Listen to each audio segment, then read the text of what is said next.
सांगली येथील जिल्हा मध्यवर्ती बँकेच्या समोरील पुष्पराज चौकात प्रवाशांना उभारून बसण्यासाठी थांबा नाही. अनेक प्रवाशांनी केली संतप्त प्रतिक्रिया व्यक्त.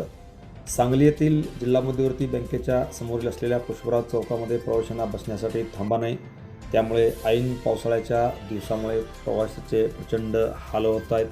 त्यामुळे तातडीने या ठिकाणी प्रवासी थांबा करून प्रवाशांना बसण्याची सोय करावी अशी मागणी अनेक प्रवाशांनी केली आहे.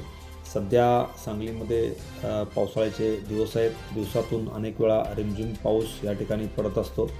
त्यामुळे या ठिकाणी मोठ्या प्रमाणात प्रवासी थांबलेले असतात. बाजूलाच जिल्हा मध्यवर्ती बँक आहे, तर जिल्हा परिषद ही बाजूलाच आहे. त्यामुळे अनेक कर्मचारी जत कवठेमंकाळ या ठिकाणी जाण्यासाठी थांबलेले असतात.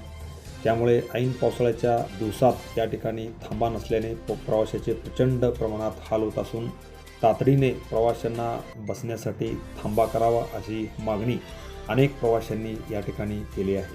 Press the bell icon on the YouTube app and never miss another update.